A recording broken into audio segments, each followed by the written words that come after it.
This Amateur Radio Roundtable is brought to you in part by Icom America. All right, welcome to everyone tuned in on W5KUB.com tonight, and also listening out there on shortwave station WBCQ. I think we got a great show for you tonight. We're missing one of our co-hosts tonight. Dave is not. It looks like we're not going to be able to connect Dave in here tonight. Skype has done a lot of changing. You know, they bought Microsoft bought Skype, and they made a whole lot of changes, and a lot of stuff's not working right. So we did test with Dave earlier, and we were able to do the party line and had Dave and Martin in there, but tonight we just can't connect with Dave. So Dave, if you're listening, if you'd like to call in by phone, I can put you on audio, and you can listen in and join us by audio if you would like to. So let me know in the chat room, Dave, if you want to call into the show tonight. And we will open the phone line up for other people to call in a little later in the show tonight. So tonight is Tuesday, November 28th.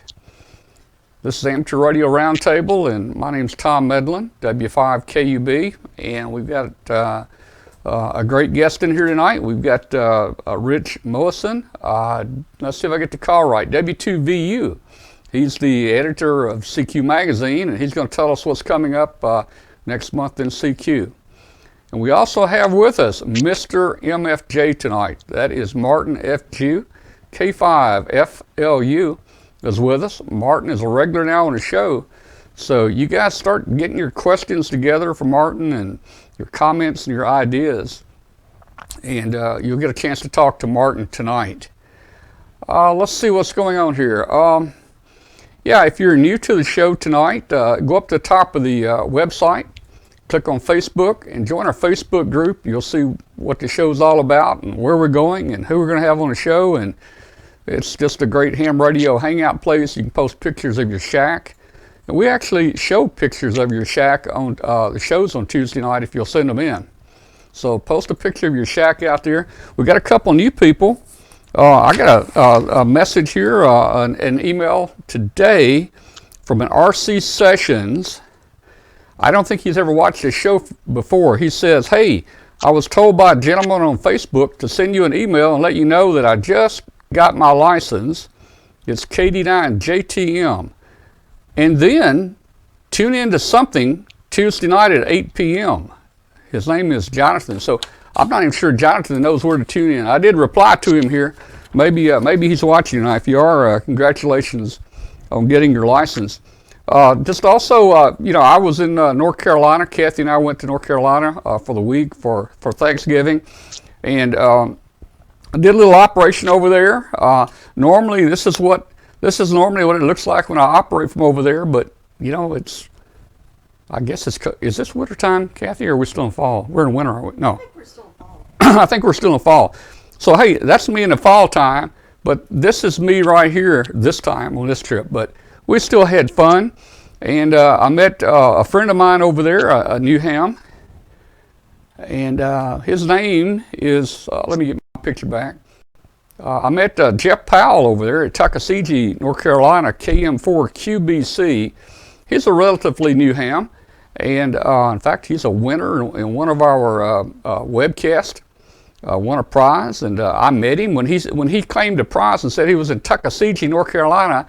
I said, no way, there's only one ham in Tuckasegee, and that's me when I go over there. But I found out they have a ham club, and he actually lives probably less than a half a mile from our home over there. So hello, and thanks for visiting with us, Jeff Powell, KM4QBC in Tuckasegee, North Carolina. Let's see, next on the list. If you're listening out there on shortwave, join us at W5KUB. If you have internet, you can join us, and you can watch the show, and you can type to us in the chat room. Send your questions into us.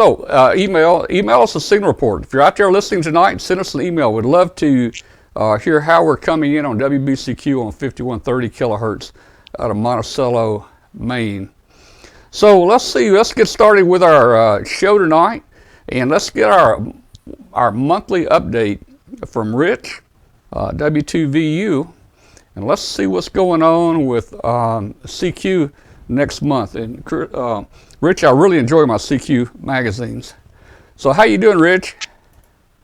Fine, thank you, and glad you're enjoying the magazine. I hope you had some time over the Thanksgiving weekend, and that a lot of your viewers and listeners did too, to get a little bit of time in the CQ Worldwide DX Contest CW weekend. It was some interesting propagation during the times I was on.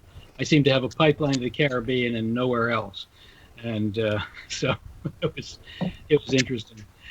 Our December issue is our annual technology special, and as always, we try to present some things that are a little bit new and different, or sometimes old and different, but definitely different. We've got 7 different articles in the technology special portion of the magazine this month. We start out with low-band whisper propagation during the solar eclipse.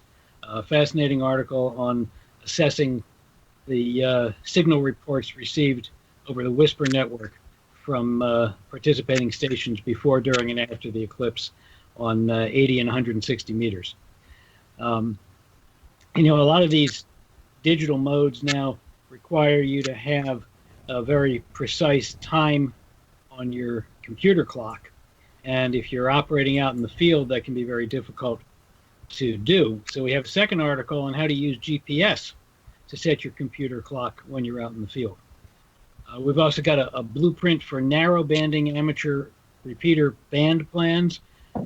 Traditionally, in the FM world, we've borrowed technology from the land mobile sector, especially when police departments and other public safety and commercial groups move to a next level of technology, or the second generation of technology, and they have a lot of surplus gear out on the market. And we modify those for amateur use. And a lot of the surplus stuff that's coming out there now is narrow banded. And so we've got an article on how to maximize the benefit of narrow banding technology by rearranging our band plans a little bit to accommodate more of these narrow signals. We've got 2 reviews this month, and they're kind of related to each other.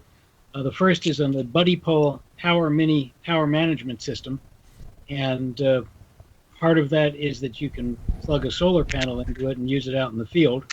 And we also review Power Film Solar's foldable solar panels, which are designed for use in the field. So the 2 of them work together very nicely. We got a really cool article on software called Schematics, which allows you to draw schematics and then exchange them over the air using any mode, even CW. It's a really cool thing. Basically, it breaks up your screen into a grid and encodes information on what should be in each of the grids that you can then send in any mode and reconstruct it on a computer at the receive end. And finally, in our technology special section, we've got Sherlock Investigates 9-volt battery failures. Now wait, what was that? 9-volt what? 9-volt battery failures. We use these batteries in a lot of stuff, both ham gear and otherwise. And sometimes they have problems.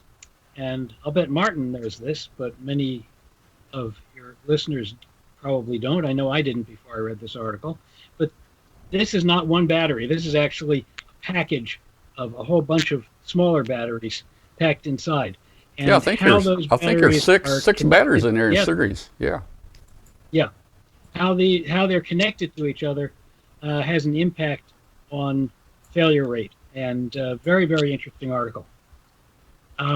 Outside of the technology special section, we've got a food for thought commentary piece on how to sustain and grow your club. Really a good plan for doing that. Among our columns, we've got 2 different reports on the amateur radio response to the hurricanes this past summer and early fall.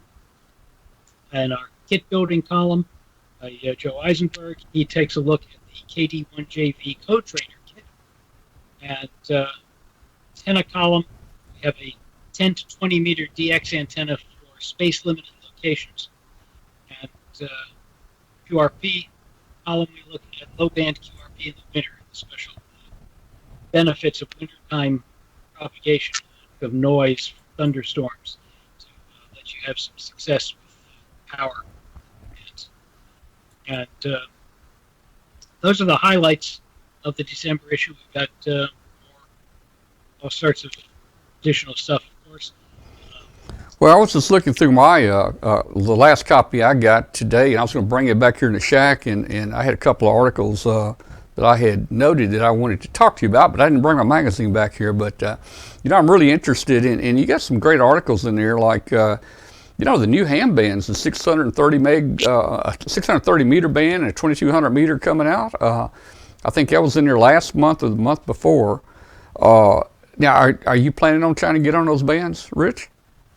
Personally, I probably won't, because I have a very small lot, although I'm from stuff that we're publishing, I'm seeing that it's possible to build some antennas that are really not big on space. They're, you know, loops and things like that that Right. are able to give you some signals without. So it's possible. I might just give it a try.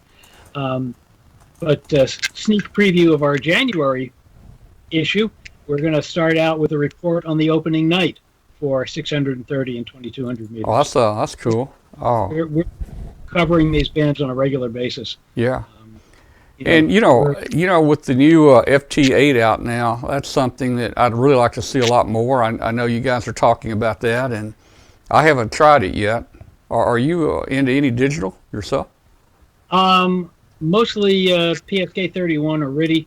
Uh-huh. I just decided that I needed to download WSJT-X to play around with some of these modes a little more and give them a try. So maybe a few months down the road, I'll have had some opportunity to play with them and be able to talk about them firsthand a little bit more. Well, I sure need to learn about it, so I need to find some articles about it. It's relatively new, but I understand the FT8 really works well. It takes a lot less time to make a contact. Right. So I'm going to try that. Thing is that it doesn't take as much time. And, although I'm not sure that it's being used that much on 630 and 2200 meters. I think JT9 and plain old CW are doing quite well there. Yeah. Those seem to be the most common modes. Well, you traveling anywhere to any Hamfest or anything here in the near future?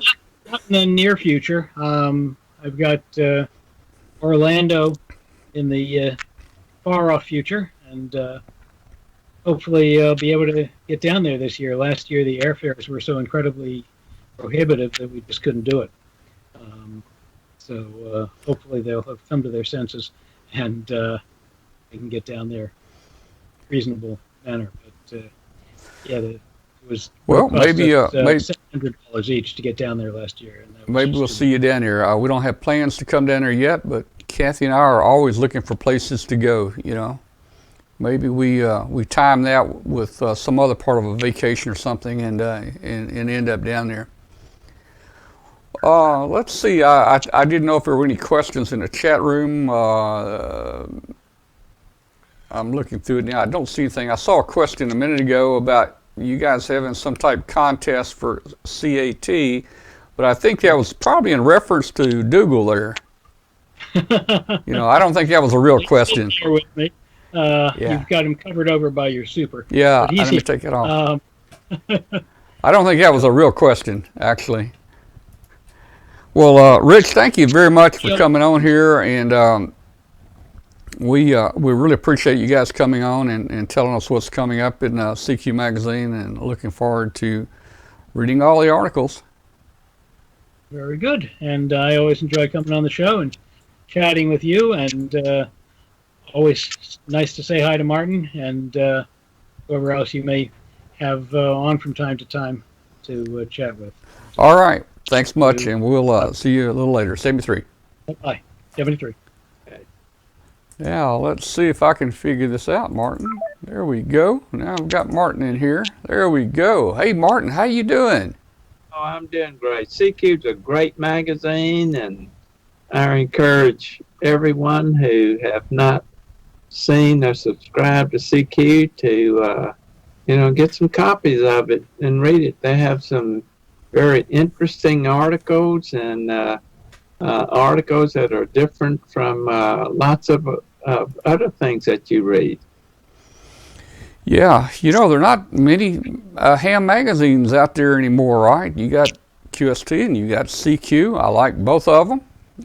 Both kind of bring you a little bit different perspective.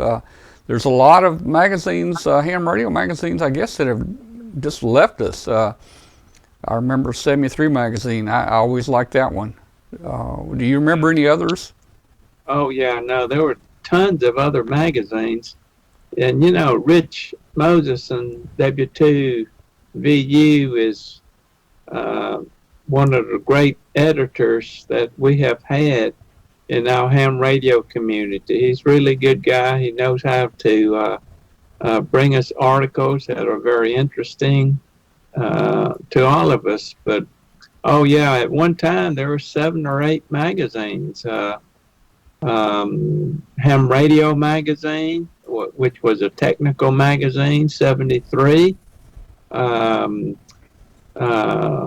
see, I can't remember what the other ones were. There was a spin-off for the Novice Group that was published by Ham Radio Magazine. There was a spin-off of 73 Magazine, Wayne Green, one of the giants in ham radio. World Radio Magazine, which was a very social magazine. There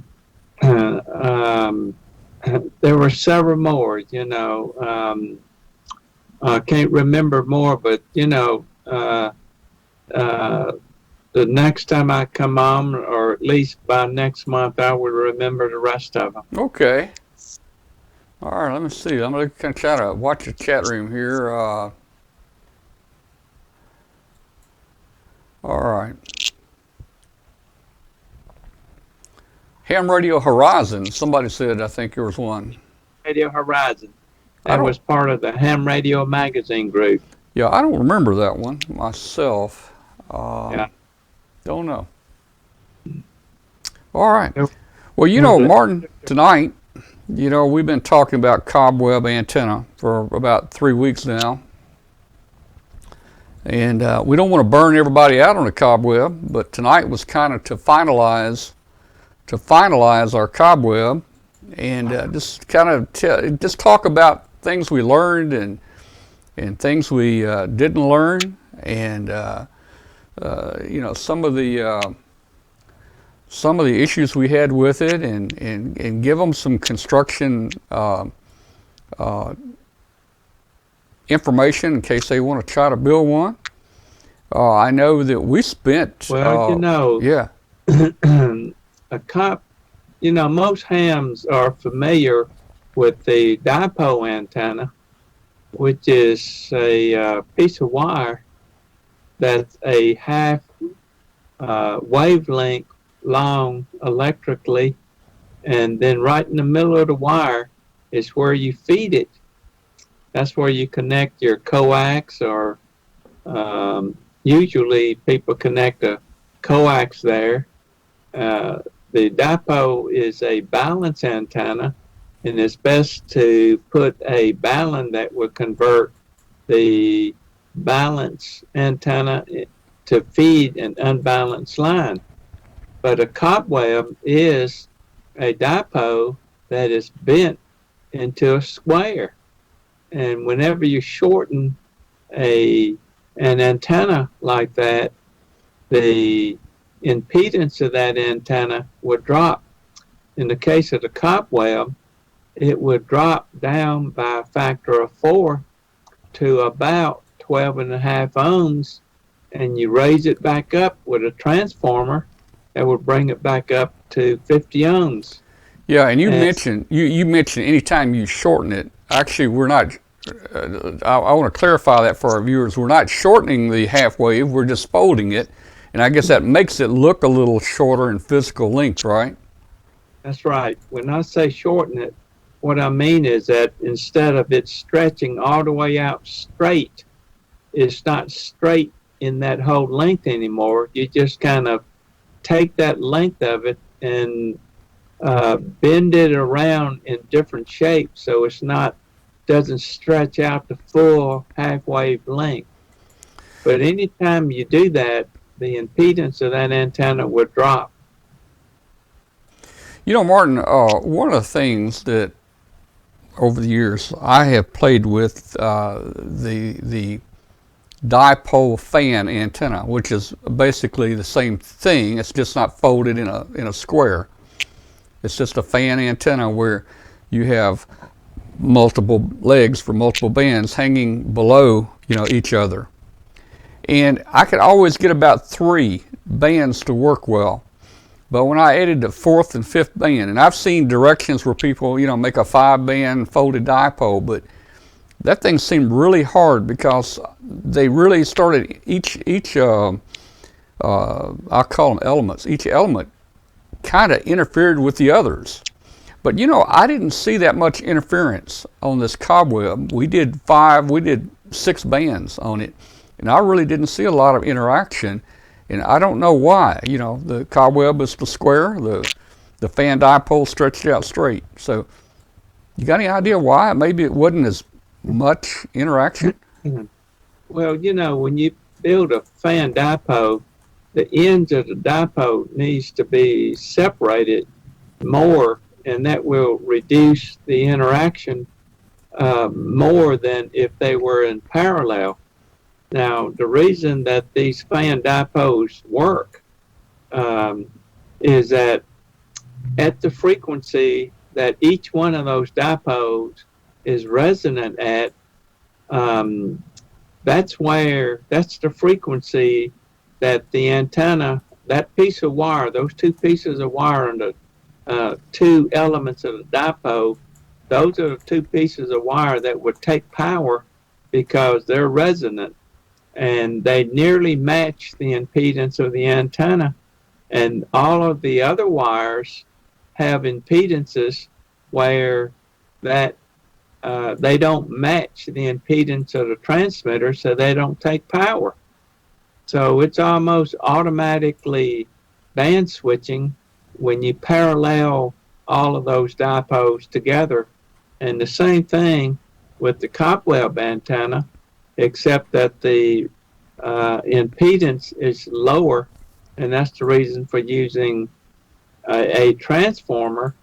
But if you use a transformer, it still is a balance antenna, and then you have to convert the balance antenna into an unbalanced point where you can feed the antenna with a piece of coax, and that's where the balun comes in. So it takes 2 things, a transformer to match the impedance and a device that will convert balance to unbalance.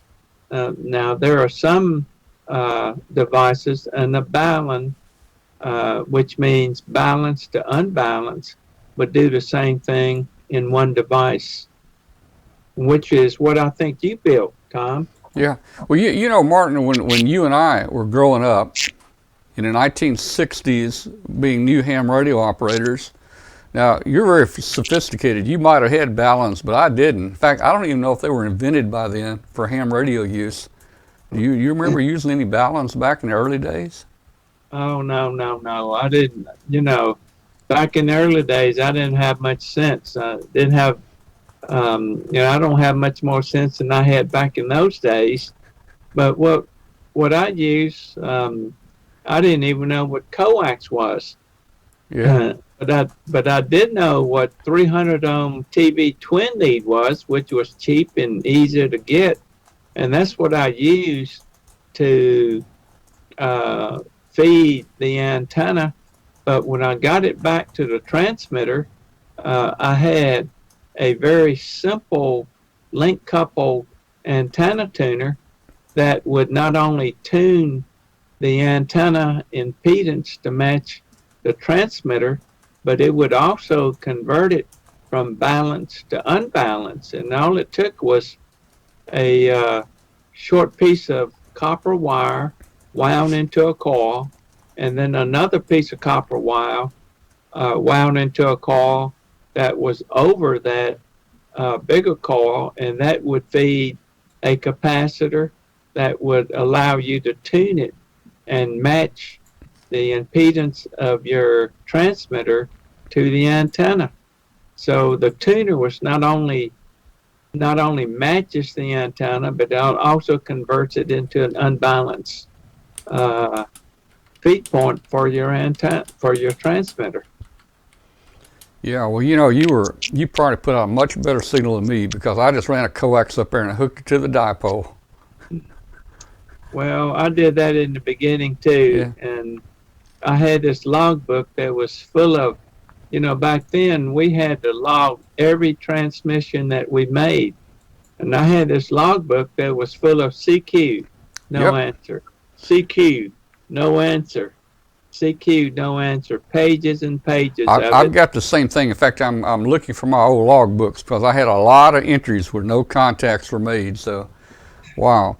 Well, let's see. Let's talk a little about this, and we've got some questions. And Martin, we had questions coming in the show last week for you, and of course, people know we weren't live last week, so we couldn't answer their questions. But we do have the questions. Bill WZ1L sent them in to us, and we've got some questions here. Let me jump in just to a couple of them real quick before we get into the Cobweb. Okay. First of all, let's see. Last week, I think it was last week, we did hang out after the show, and I think this guy came in the show. I may be mistaken, but do you know Larry Anderson? Oh, absolutely. Yeah. Well, now Larry was telling me. He just said, "Can you describe what it was like when you had the original idea for the CWF1?" Now, I think Larry, from talking to him, he was kind of there with you when you started that. Oh, he was one of my very good friends. He was a fellow school teacher with my wife, Betty. They taught at the same school. My wife taught ninth grade science, and I don't remember what Larry taught, but some big thing, and I think he became principal, and he's now a PhD, has his own company, and he gave a speech. I forgot where it was, Indonesia or Philippines, and there were 27,000 people that listened to Larry Anderson, which is one of our fellow hams, and he grew up here in Starkville, Mississippi, one of the great hams in ham radio. Well, I talked to him a little bit about your first factory in that motel room, and I think you said it was 50 cents a day, and he remembered that. He laughed about it. Hey, you got thrown out of your hotel there because you raised the stink and all that. So, Larry, we had a very good conversation with Larry last week, and we just had a great time talking about back when you started the company, and so why did you pick the little CW filter as your first project? Was it just something simple you could do? Well, let me say a little bit more about Larry. He was teaching 8th grade or 9th grade, and he needed a project for his students. So when we first started, instead of buying wire, I used to see this, back then we had telephone men that came and repaired your telephone, but I used to see our local telephone man driving around Starkville with the back of his pickup truck was full of scrap telephone wire. Oh, wow. And I would stop him and ask him if I could have this scrap telephone wire, and he would give it to me. Yeah. Well, Larry needed some projects for his students. So I had the perfect project for him. His students cut the wire to length, stripped them all off, and put them in boxes. And, Larry's whole class was part of our first production line. Yeah, that's what he was talking about. Cutting all the wires to length, I guess, for Yeah, it, and stripping the insulation off and cutting the right length and all that. That's kind of cool story there. big help. But to answer your question, um, active filters back in those very early days and coupled with operational amplifiers, op amps, as they're called now, were just right on the cutting edge of electronics. And that was one of my big interests. And in graduate school, I had just finished taking a course in active filters, but I had been studying those in a job that I had, and this was something that other people were not doing. And if they were building a very narrow band CW filter, the components that were needed were very precision components. They were very expensive. And we developed a technique to use ordinary low tolerance 5% components that would give us a very tight bandwidth. And what we did was, now this CW filter and the single sideband filter, but especially the CW filter, was made of 4 stages that were cascaded that would give a bandwidth of 80 hertz without ringing. And they were low Q, and that's the reason they didn't ring. But how we got that narrow bandwidth with very wide tolerance components was that we actually built each one of those stages, and we fed the output back to the input and made that filter oscillate. And when it oscillated, we could use a frequency counter and measure the frequency that it oscillated at. And then we would take those components out of this jig and wrap a piece of tape in around it and throw it into a bin that was marked with the frequency that it oscillated at.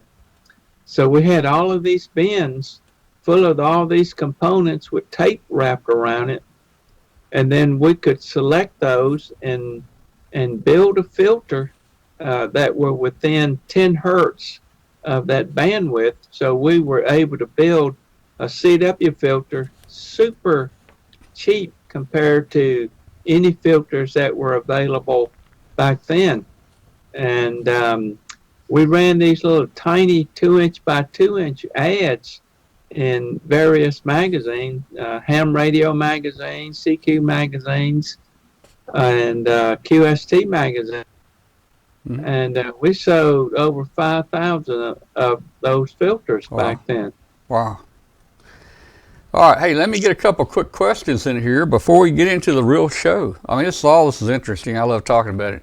Hey, Don asked, Don says, let's see. First of all, he has a tri-band Yagi up, and he doesn't need 20, 15, and 10 on the Cobweb. And he says the Cobweb is going to be mounted on the same tower with the tri-bander, and he doesn't want to risk detuning the Yagi or the tri-bander. What are your thoughts on that? Do you think putting the Cobweb above it's going to detune it much? Well, there may be some interaction, but if he doesn't know those bands, just take those bands off. It's a very simple thing. There's just wires. Yeah. That makes those bands up, but he can have all the work bands and have all the other bands that he would like to have. Yeah, in fact, there was a previous question he had, he didn't need those bands. I think he said he only wanted 40 and 17 or 30, and he didn't want those other bands, and he wanted to know if that would mess up the tuning on the Cobweb. And I found that it doesn't make a lot of difference on the Cobweb if you've got 5 elements on there or 2. Well, what's your experience? No, you're right. He can take any of the bands off that he wants to, and it shouldn't have any effect on the other bands.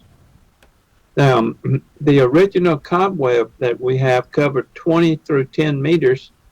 The new one, well, not the new one, but the Model B also includes 6 meters, and we only added $10 extra to the cost of it just to cover the cost of the components. But now we have a Cobweb that covers 20 through 6 meters, and we have an add-on kit that will cover 30 meters and 40 meters, and also a new model, which is a very heavy-duty model that covers from 40 through 6 meters for the Cobweb.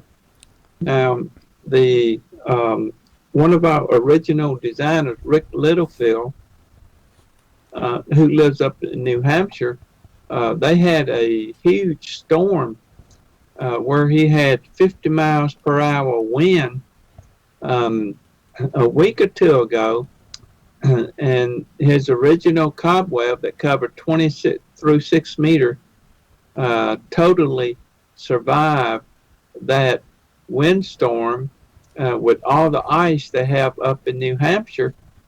The only thing that he found was that the wires on 20 meters was a little bit too close, and it got kind of twisted up a little bit.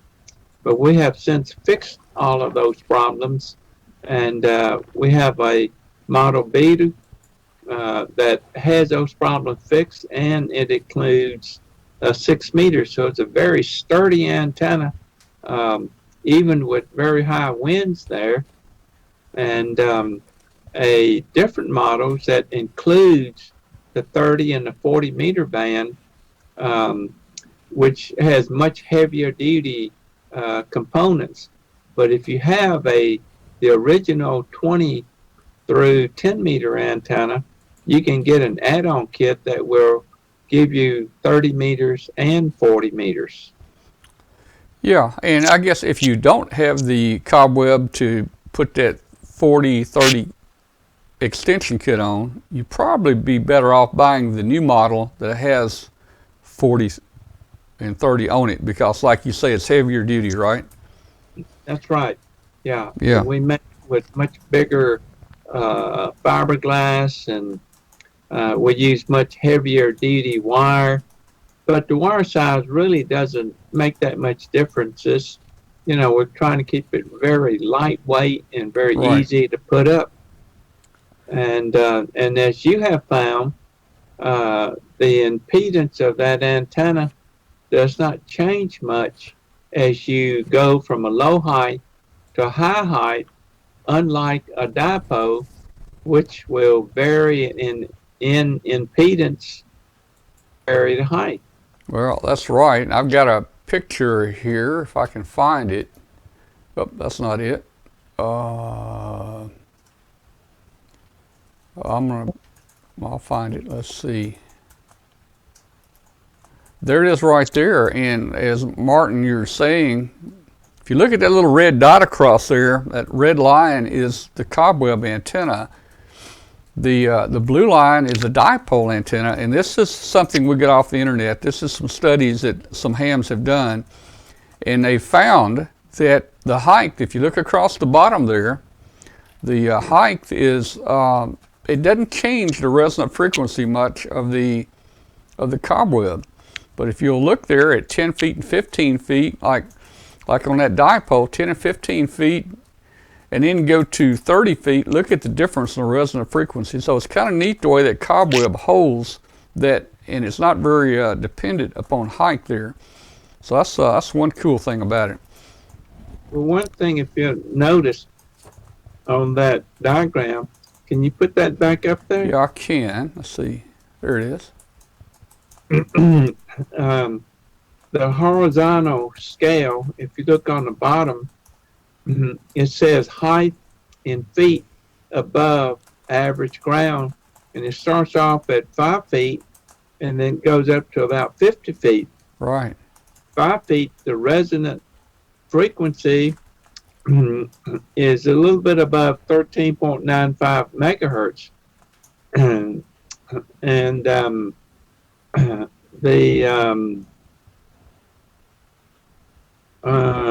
That's for the dipole. It's going to resonate at about 13.95. Yeah. let's see, I'm assuming that's an SWR curve. Well, it says frequent. It says frequency. Maybe it's shifting the resonant frequency a little bit. I mean, that would be the same as SWR, Okay, but it's shifting. It's shifting the resonant frequency. Okay. Well, halfway dipole on 20 meters is around 32, 33 feet or so, and you can see that the resonant frequency at the halfway above ground is about 14.1, 14.15 megahertz. And you can see as you move, that's the blue line. Yeah. As you go from 5 feet, the resonant frequency drops, and then it rises, and then it drops again. But if you look at the red line, which represents the cobweb tuning, that as you move that antenna from a low 5 feet all the way up to 50 feet, the resonant frequency does not change very much. So what that means is you can tune up your cobweb antenna near ground and put it up where you want to, and it's going to be just about where it was when you tuned it up. And and we'll get into it in a few minutes, but I found that to be true in the cobweb we built, with the exception of one band. My 20-meter band acts funny. My 20-meter band acts like a dipole when I pull it up and down in the air at different heights. Real quick, let me go to a question from WA4YYM. This is from our friend, we call him Doc, but his name's Don. He said, ask Martin if they do all their R&D in-house. Well, just about all of it is done in-house. We've got several engineers that are here in Starkville, but we have some other engineers who work full-time for us, but they don't live here in. Right, I believe we have it on one of our shows, but all of the rotary inductors in-house. We have two kinds of rotary inductors. One uses a tin-plated wire, which we use in a lot of our MFJ tuners, in the high-power tuners at MFJ, and also in the Ameritron tuners. We use a flat copper strip that we roll into a vertically wound roller inductor and silver plate it. So we make the coils, we make all the parts that goes into making that rotary inductor, including the insulating fiberglass plates and all the parts that goes into that. Okay. Martin, let's take a break just for a second, and we'll be back. And I want to get into the cobweb we built and just go through it. That's what we told everybody we're going to talk about. So I'll be right back. So stand by, Martin, and we'll be back in about a minute. Okay. Ring in the holidays with D-Star. Looking for the perfect gift to put under the tree this holiday season? Check out Icom's line of D-Star radios. Icom offers a variety of high-performance and innovative products. Stay connected around the world with Icom's D-Star radios. Unwrap Icom's newest D-Star handheld, the ID31A Plus, this holiday season. Lightweight, compact, and tough, the new ID31A Plus is a great choice for any shack or those in harsh environments.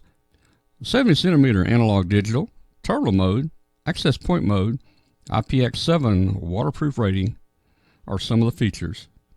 Compact and user-friendly, the ID4100A is a gift any ham would love.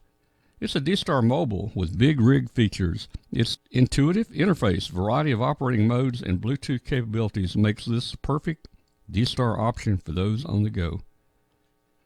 Features include integrated GPS receiver, new dot matrix display for enhanced DR mode and GPS information, terminal mode and access point mode, applications for iOS and Android devices, and a micro SD card slot for voice and data storage. The ID5100A has taken innovation and mobility to the next level. With its touchscreen and internal GPS, this radio is a must-have while accessing a situation. Features include a 5.5-inch display which responds naturally to the touch. DV to DV dual watch receives both FM/FM and FM/DV modes simultaneous. A VS3 Bluetooth headset provides hands-free communications. Show your position, course, and speed with the integrated GPS receiver. Visit www.icomamerica.com/amateur for more information.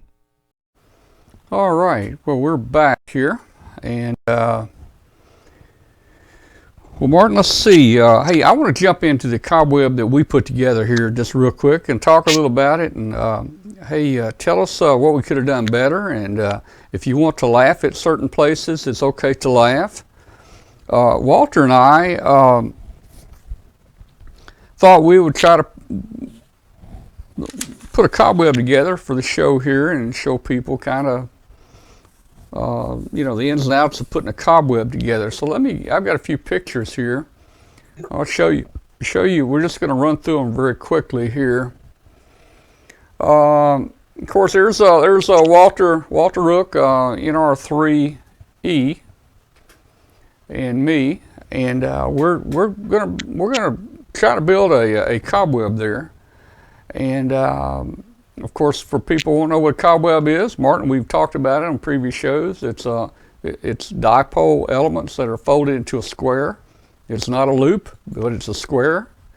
And you can see the opening back there on the back side. So anyway, there's several plans out there on the internet, and we were going to build the Cobweb that used like a speaker cable or lamp cord, and you can see it. This is your standard lamp cord. It's a 2-conductor, and what they were using that for, they were able to not use the transformer matching, and by using this and doing some fancy things, they were able to keep the impedance at 50 ohms. So Walter and I get started here. In fact, let me just say, Walter, I don't know if Walter is watching tonight, but Walter is having to fly the wide-body A300 tonight, so he's in the air somewhere, or he's in some city tonight. He may be watching. He tries to watch. But there's the wire that we originally used. So let's just jump into. We got a fairly good little shop out here to work in. So hey, we cut us a couple pieces of angle iron. We did a little bit of welding right there, and we made our cross piece. We made our cross piece for our Cobweb, and you can see it right there, and that's basically the center piece to hold our PVC pipes. Now, if you don't have welding, and you could use wood there. You could nail a couple 2x2s together or 2x4s together, but we decided just to weld a couple little pieces of angle iron together, and what that allowed us to do was lay that PVC pipe in those pieces of angle iron and a couple stainless steel clamps, and it held the support like we wanted it. There it is with the little arm that's going to hold the feed point on it right there. And we kind of had it lucky because in my shop I've got a winch, and we were able to lower it down and put the wire on it and drill holes and make adjustments, and then we'd hit the button on the winch and we'd take it back up to about 10 feet in the air. And that's kind of where we worked on it. The weather was a little cool and wet outside, so we worked on it inside the shop there.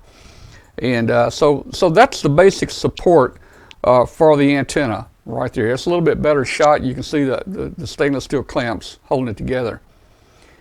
We took it outside to work on it, or to test it, and we used just a paint pole, a little paint pole there that it will extend up. We used that to hold it up in the air.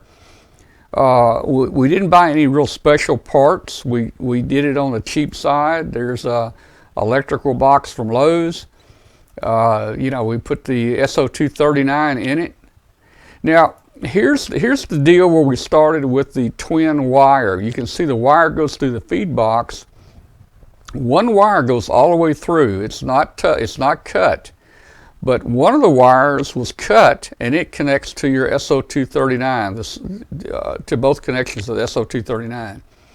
And what this is supposed to do is give you, a folded dipole type arrangement, and at a certain distance, you were supposed to put a short across the wire. So we decided to use these little splice things you can get at Lowe's or Home Depot, and that just jams a little metal clip down through the wires. And we thought that would be easier to move around on there to try to pick a resonant frequency. So Martin, talk to us a minute about why this is kind of like a folded dipole, and because of this, they didn't use a transformer. How'd they get away with that? Well, if you take a normal folded dipole, which is a length of wire just like a dipole, but there's another length of wire parallel to it, and they're shorted on the end, and that acts like a 4-to-1 transformer. So if you go from a 73 ohms in free space times 4, that will give you an impedance close to about 300 ohms, and you can use a 300 ohm TV twin lead to bring that feed point back into your transmitter, which you have to transform back to 50 ohms. Mm-hmm. Now, when you fold an antenna like that, the impedance would drop down to about 12.5 ohms. So if you use a folded dipole, which is what you have, that a speaker wire that you have, which is 2 parallel conductors, will, in the form of a folded dipole but bent into a square, will give you, will transform that 12.5 ohm by a factor of 4 and bring it up to 50 ohms. And that's the whole idea of what you're doing there. Yeah, and Martin, that I guess that short basically adjusted the. I can't tell you exactly. I mean, the antenna's longer than where that short is, but somehow that helped set the impedance. It's kind of like a matching, like a T match or a gamma match or something, I suppose. Well, was that short toward the end of that dipole? Well, it was probably about a third of the way from the feed point out. Okay. It had much more outside that. Well, so anyway, they had good. Several people have built this and had good luck with it.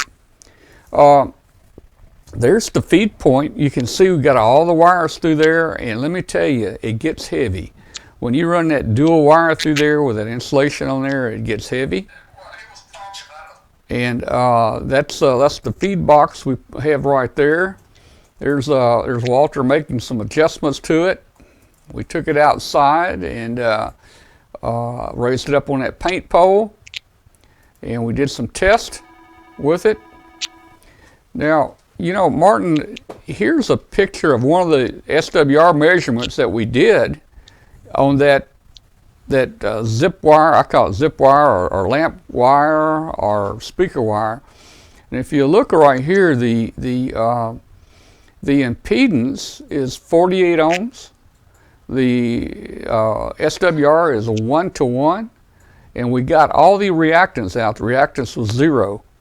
So we thought, man, this is great. That really works. Now we were able to do this on a couple of the different elements. This is 15. I think on 20 we were able to also get a good match, but we didn't get a very good match on the other bands.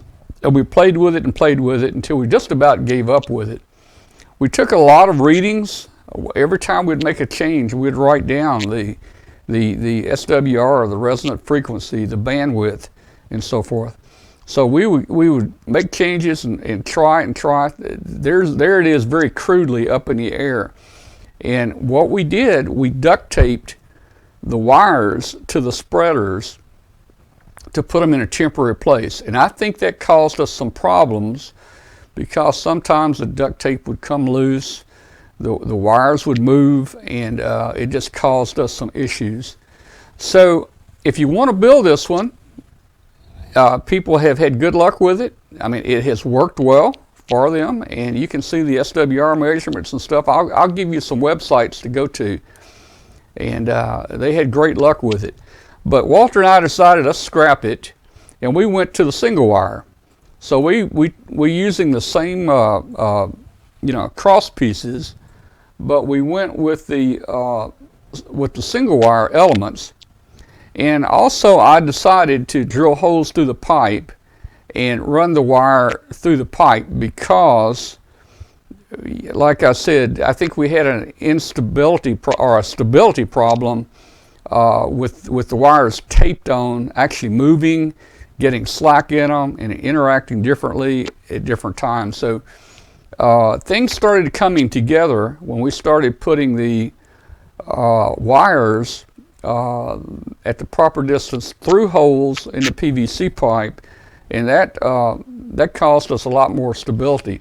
So there's kind of what it looks like on one of the PVC pipes we use. We didn't use fiberglass. This is hard to see, but that's the open ends. That's the open ends there. And what we used for the open ends basically was, hey, this is your Harbor Freight bungees, and you can see they stretch.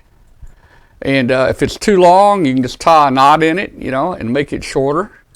And we use these. Now, I don't know how this is going to react to high power, and Martin can explain to us that I think in their model that they use, the insulators are fiberglass. But this is basically what we use. Again, I haven't tested it with any power.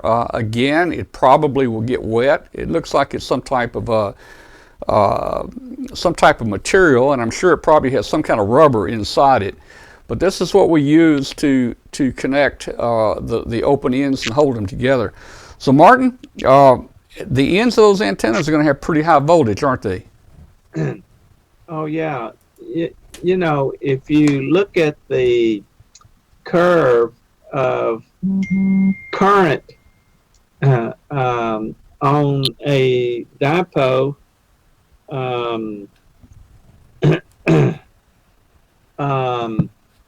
the current is maximum at the center of the dipole where you feed it, and then at the end the current is a minimum, but the voltage is very high there.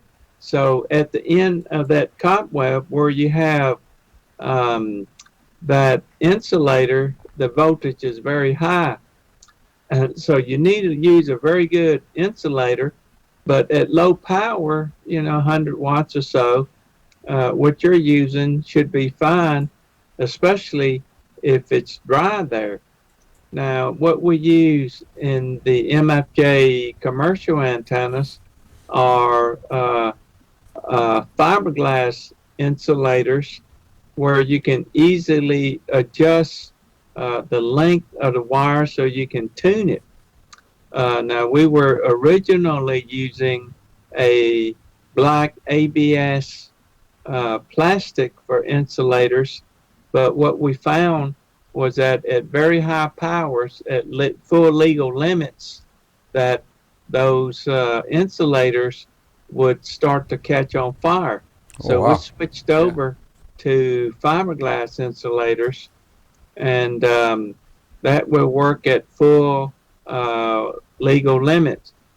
The other problem that you have to worry about is the ultraviolet from the sun on the insulators and also on the poles themselves. And Hmm. PVC will work fine for strength, and it's very inexpensive. But if you want to keep it up there for a long time, you need to cover it up with something where the ultraviolet won't cause you a problem. In the MFJ antenna, the commercial antennas, it's made of very strong fiberglass. Hmm. And, we sell all the parts that you would need for making a cobweb, including the hub, the post, the wires, the insulator, the imagined transformer, any of the parts that you want fully available. And you're welcome to get any of those. But I think if you add all those costs up together, it's much less expensive to get the antenna where all the parts and all the instructions come to you all at one time. Yeah, and I agree with that. There was a comment in the chat room, why go to all this trouble when you should just buy one from an American company?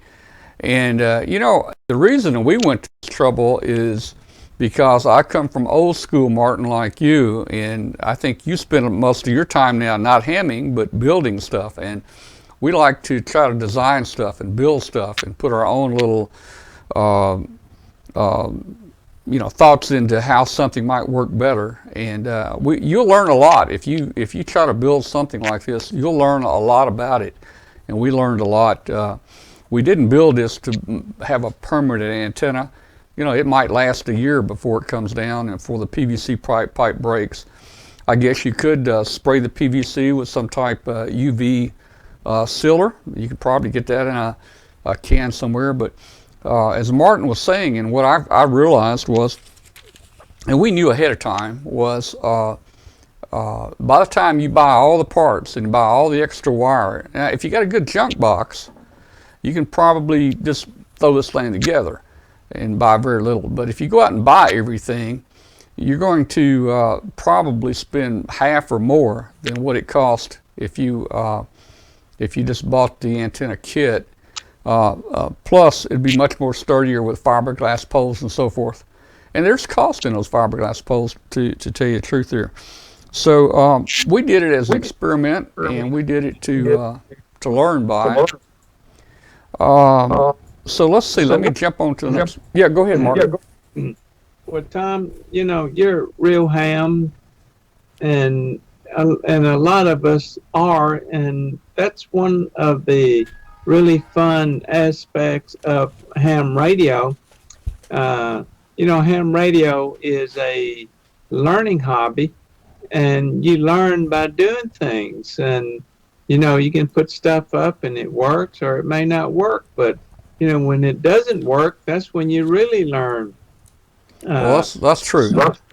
Yeah. And we learned a lot, and we had fun building it. Another ham here close by, we came down and we just made a little project. Let me see where I was. We were talking about, let's see, I had gone to the new model. We had dumped the double wire one, and we went to the single wire. There it is. We were right there. And we built, and like you said, Martin, this antenna here now has the issue, and this is why I stayed away from it at first. One of the disadvantages of this antenna probably is that you've got to have some type of matching transformer. One of the disadvantages of the folded wire one was it adds lots of weight, and that shorting link position is critical in there.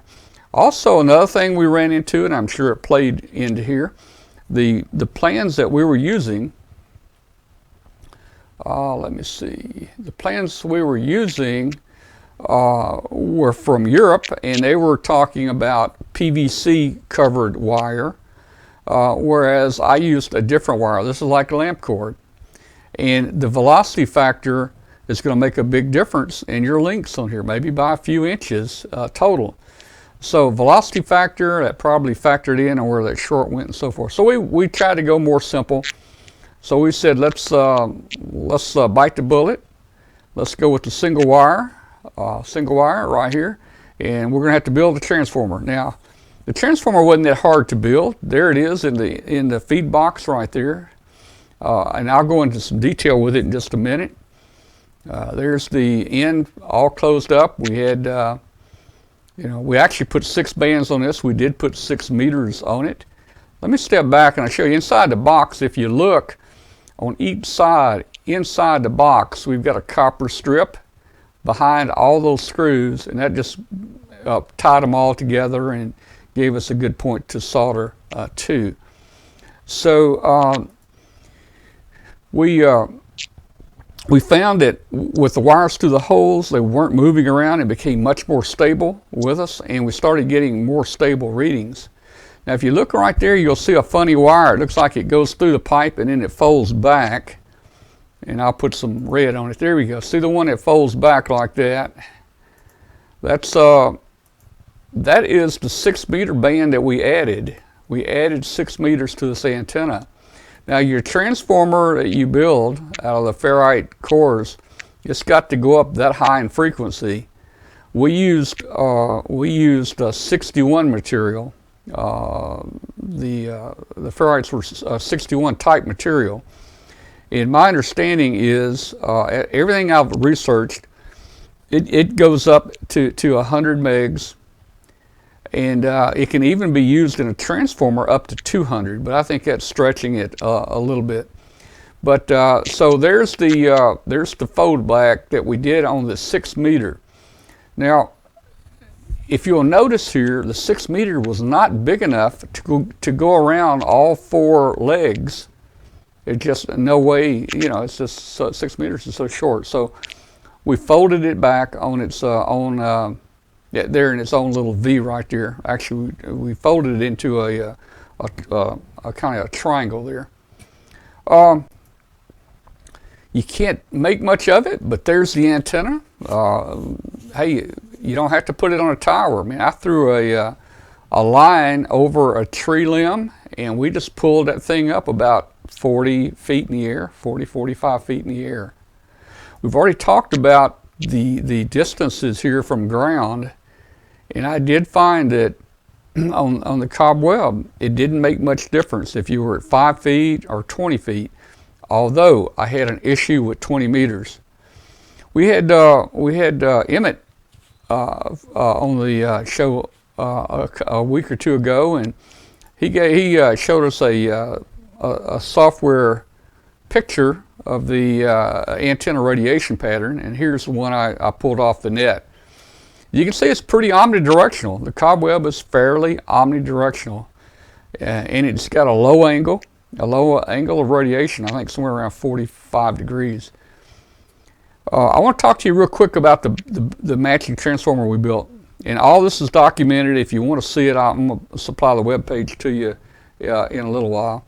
But basically, you need 2 FT150 61 material, and we use RG316 coax. The RG316 coax is real small, but it's Teflon cable, and it's also silver plated.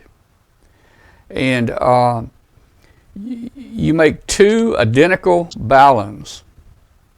You make 2 identical ones, and you parallel the cables. So this is the cable for one of the ballons. You can see I got 2 pieces of RG316 paralleled. That means we tied the centers together and we tied the outer shield together. Now when you take 2 50 ohm cables and you parallel them, it's the same as resistance. 250 ohms in parallel gives you 25 ohms. So remember that's important. So that cable there now has a 25 ohm impedance. So you duplicate this twice, you make 2 of these, and you're going to end up with 2 1-to-1 ballons which are 25 ohms to 25 ohms. Now you're going to say, how in the world is that going to match my 50 ohms to 12.5 ohms? But it becomes really simple. You put those two balunds side by side, and if you'll look over on the right side there, we've got a 25 ohm line. We got two 25 ohm lines, and if you look there, we've got that coax hooked in series on the right side. So in series, 25 and 25 is 50. If you look on the left side, we've got two 25 ohm lines, but they're paralleled. So when you parallel two 25 ohms, it comes out 12.5. So in theory, that gives us a great 12.5 ohm to 50 ohm match. Now, you know, Martin, we talked about being able to test that with the antenna analyzer, and I put a 12.5 ohm across there, and it was so bad it looked nothing like a balun. I don't know what went wrong. Maybe the pot I had inductance or something in it, but it just didn't look right, and I felt really discouraged about it. And I thought, you know what, I'm going to hook that on the antenna and see what it looks like. And when I hooked it to the antenna, it in fact did match the 12.5 to 50. So I must have done something wrong, Martin.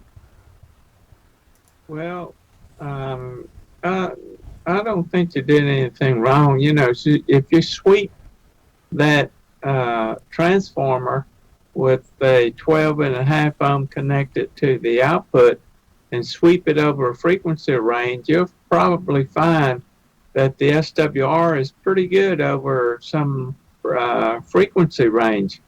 But that balun that you made is pretty neat. I mean, you use some pretty fancy coax, Teflon, the RG316, that handles lots of power and is pretty small. But that, I mean, that's a great little transformer. Yeah, and you know, you could use RG174. People are probably familiar with that. That's the little black coax. It's a little smaller than this, but if you use that, you can get the same results, but it's going to be low power. It's going to be a couple hundred watts. This it was hard for me to believe, but this RG316 silver-plated Teflon wire, the specs show it at just a little under. Well, it shows it about 1,800 watts at 10 megahertz, 1,800 watts, and then the power handling capability of it at 30. You know, you start losing the power handling capability as you go higher in frequency, but at 30 megahertz, it was still handling 870 watts. So we decided to go with this so we can put a little bit higher power on it if we want to. Again, pretty simple. You build two of them, you parallel the two matching devices, and that's what you get right there. So Martin, I just want to show you quickly some of the, and show some of the people out there, some of the measurements we got. Now, we didn't play a lot with 6 meters. We didn't play much with 6, but on 6 meters, you know, at 50.2, we got a 1.2 and a 50 ohm. We have a little bit of reactance. Again, that 6 meter is pretty critical. You can move those wires around and you can change those numbers all day. So it's just a matter of positioning those wires to get that down to a more perfect match. If you look at, and I don't know if you can see this on the, yeah, I think you can see this. If you'll look at this, is typical SWR. Look at that. The author that built this, he got a 1.1 on all bands, but 10 meters, he got a 1.2. Now we have about, I measured about an average of about 200 kilohertz bandwidth. I think on one band I had maybe 250, maybe on 20 I might have had 250 kilohertz there. But if you look at the SWR graph here, it's just amazing how it comes down so low at the resonant frequencies. That's just amazing there. Here's our 17 meter. If you guys will look, you know, this is using the MFJ, was it 269C, I think, and a Comet analyzer. If you look at these, you you will see that they're reading about, very close. The MFJ there is reading 54 ohms. The Comet's reading, 48 or something. Both of them show reactance of 0, and both show a 1 to 1. And even on the IC 7300, if you asked it to do an SWR measurement, you can see it's very close to 1.1 there. That was on 18. If we went to 15 meters, you're going to see here again, look at that. The resistance is 45 with 0 reactance, 1.1. That's being verified with 2 different systems there. And let's look at this next one here. Here's 24. 12 meters? So we've got 1 to 1 on both, I think, both meters. And reactance is 0. That looks good. On 10 meters, again, 1 to 1 match there on both your antenna analyzer and comments. And yours is reading about 51 ohms, and the Comet's reading about 44. They're both showing 0 reactance, and both showing a 1 to 1, and down there's a radio, the SWR sweep with the 7300 shows a 1 to 1 right there at that center frequency. 6 meters, let's see, no, and I told you I had trouble with 20 meters. That was my last 20 meter attempt. Reactance is down to 0, but 1.4 is the best I have it right now with 33 ohms. I did have it down to about 1 to 1 at a certain height, Martin, but when I raise that thing up, that changes on me. That's the only band that's changing. So let me give you guys some information here if you're interested in just reading about it. The site is, if you want to go to this site, karinya.net, karinya.net/G3TXQ/Cobweb, you'll find a lot of information about both these antennas, the double wire and the single wire, and how to build a balun and so forth. And I think it'd be interesting read here. And Martin, I haven't tested it for power yet, and like you say, you're going to have some pretty high voltage there to deal with, and I might have to look at that. And I'm sure when my rope here gets wet, that might even be worse. Well, I think you did a really great job in building that cobweb and showing all of our fellow hams how easy and how much they can learn by taking the time and building it. And when they finish, they have the self-satisfaction of building an antenna that they can use and talk to people all over the world. Well, that's true. What ham radio is about. It's about learning. Yeah, and Walter and I spent a lot of time on antenna. We spent, let me tell you, if you want to just order the antenna, I mean, if you got some, I don't want to say this the wrong way. If you have no electronics background at all and you don't want to try to understand it, you don't want to try to work out the kinks, I suggest just buying one, because it's going to be a lot quicker. You're going to put it together in 30 minutes, where it took Walter and me probably, I imagine we spent 8 or 9 hours on all the things that we were doing. And you might spend a lot of money trying to build it, and then it might be a disaster. I'm not trying to talk you out of it, but if you feel a little technically minded and you want to learn, antennas are easy things to learn about and play with. Well, let's see. I don't know if I had any other questions, Martin. Let's see. I'm going to do this just real quick. I'm going to open the phone line just real quick, maybe for 10 minutes. I know it's getting late, but we're going to put the phone line on, and let's see if there's any calls here. And we'll take calls from our viewers if anybody wants to call in. So, guys, if you'd like to call in, there's the phone number, 901-286-1116. give us a call. Say hello to Martin if you want to. Hey, it'd be kind of cool if well, who was that? If Larry Anderson calls in, he was watching last week. So call in, Larry, if you're on.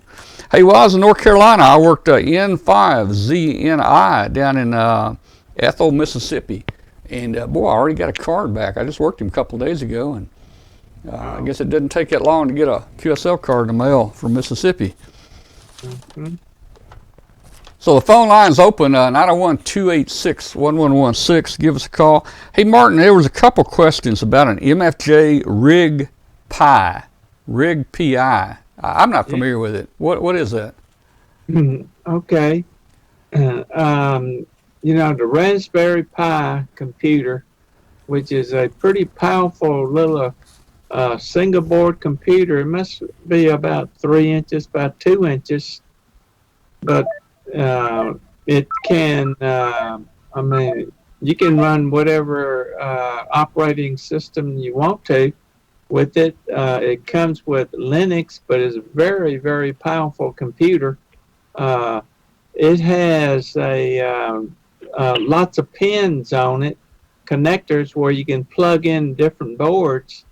And Howard Nurse, W6HN, has developed some boards, 2 boards, one of which is for audio and one is for CW.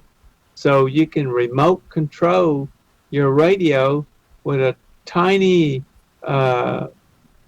full-fledged computer that will work with almost any radio very, very easily. Most of the remote radio control apparatus, which means hardware and software, requires you to know a fair amount about computers.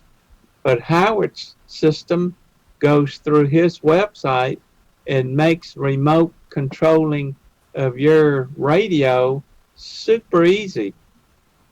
A remote control your radio is that you can have your radio at home. You can go and visit your grandkids, your daughter, or traveling to a hotel or on a cruise ship. And as long as you have an internet, you can operate your radio from wherever you are. Now, you can also have a radio at a super ham radio site, like on top of a mountain with a multi-element Yagi, and operate from home remotely with this super easy to use setup. If y'all remember who Heathkit is, the president of Heathkit back in its heydays when we had the HW100s, the SB100s, all the ham radios that we all remember back then, the president was Howard Nurse's father. And Howard, super great guy. He came to our 45th anniversary. Really good guy. Yeah. Hey, let me see who's on the phone. Who's there? Hey, you got Mike K-E-L up here in the UP. Mike, how you doing, Mike? Yeah. Hey, I threw out in the chat room. I'm running a Cobweb, and I had some people had some questions, and I like mine. I've had it up since this summer here, and my tri-bander I took it down and I went with the Cobweb. I wanted something simple. Now, nothing against yours, Martin, but I went with the radio wave. The Scout. Oh man, we're gonna have Mike. We're gonna have to ban you from the show. Mike. Let me ask you something. Let me ask you something, Mike.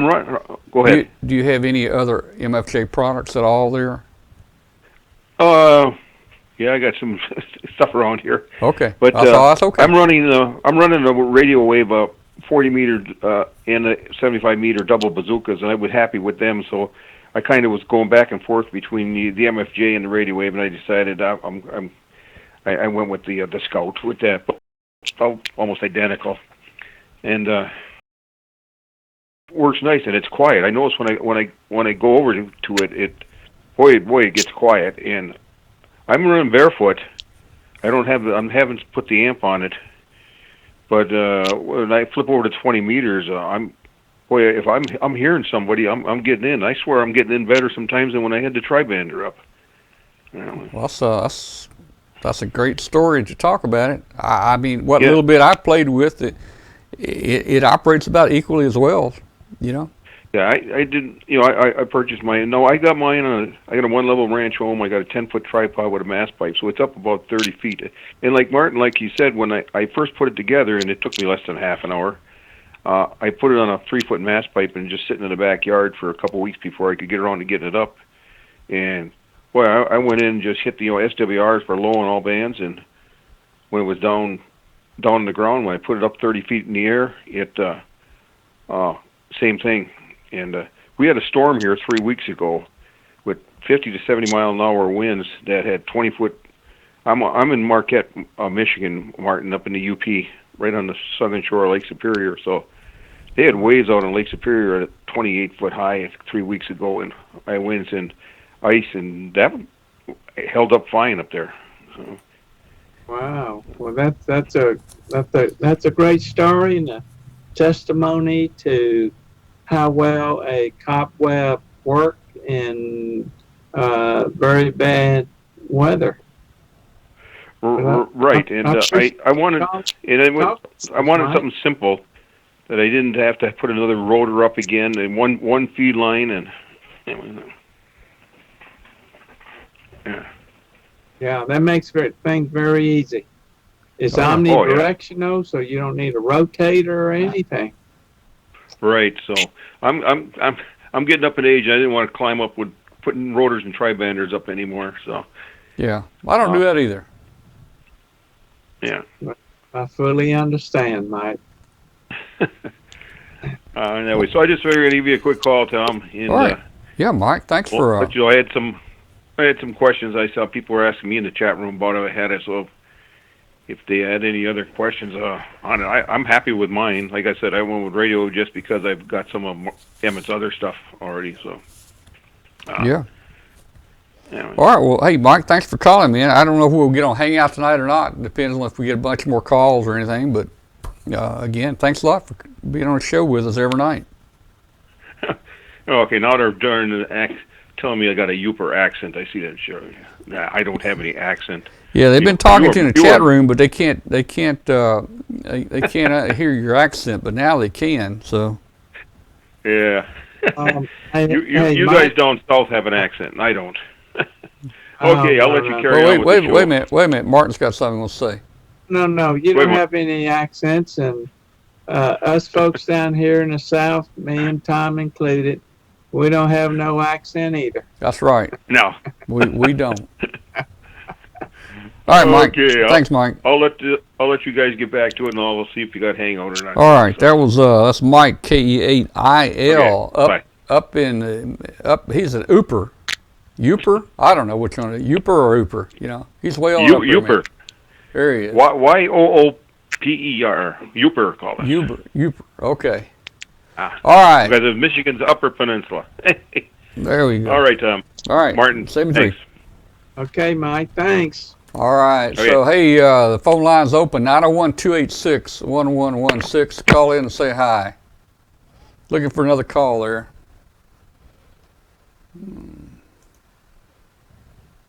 901-286-1116. Boy, everybody's shy tonight. Actually, we've gone a little late. They're probably getting sleepy.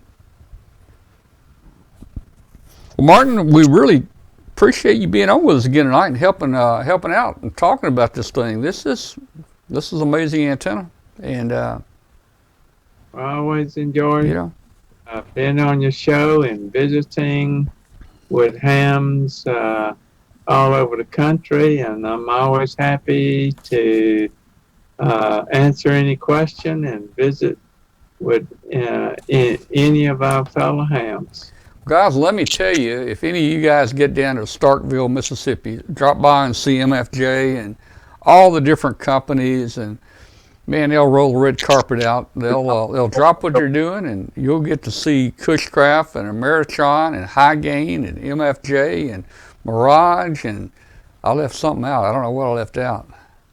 Oh, Tom, you're right. We love having visitors, and we're down here in the deep south, and any visitors that would like to come, we would love for them to come. And you're right, we'll roll the red carpet out for you, and you can spend a day down here touring all the places and seeing how we make all the components that goes into the products that you're using that are from us. That's right, and might even pick you up a few little ham goodies on the way out of there. We got another call coming in. Let's see who this might be. Hello, who's on the phone? Hello, this is Sam, KA4APE. KA4ATE, Sam? Yes. Where are you from, Sam? North Carolina. Where in North Carolina? Sparta. Sparta, okay. Allegheny County. All right, we just spent the week over at our home in western North Carolina. You may have not ever heard of a place near us, Tuckasegee. You ever heard a name like that? Yes. You have? Don't remember exactly where it is, but we're, if you know where Allegheny, Ashe County is in the corner of North Carolina between Tennessee and Virginia boundaries, we're one county to the east. It's Allegheny. Okay, well, cool. We're just right out of Tuckasegee, and the next bigger town north of there is Cullowhee. That's where Western North Carolina University is, and then the next big town above that, that's where we have to go to Lowe's and Walmart. That's Sylva, North Carolina. So well, we have 11,000 population, 3 stoplights in the county. Wow, I think. But we have twice as many ham radio operators per 1,000 population as the United States. Oh yeah. Hey, Sam, what's your comments or questions tonight? Question is, how does Martin compare the Cobweb with the hex beam? Well, you got two different antennas. They work a little different, but Martin, go ahead. Okay, the Cobweb is a very flat, small, 8 feet by 8 feet square antenna, very flat, omnidirectional, very light, easy to put up. The hex beam is a 3-dimensional antenna. It's bigger, but it's 2 elements, and it's actually a Yagi-like antenna that's directional, and to get maximum benefit, you need to put a rotator on it because it will focus the energy toward one direction and reduce energy on the back side of it. So it has front to back, it's directional, it gives you some gain. It's very much like a 2-element Yagi antenna. So there are 2 different kinds of animals.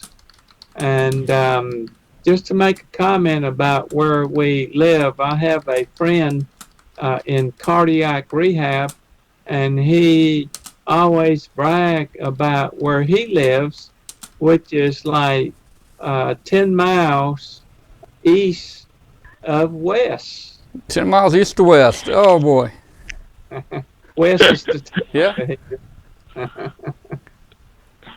Oh man. Well, what about noise on the 2?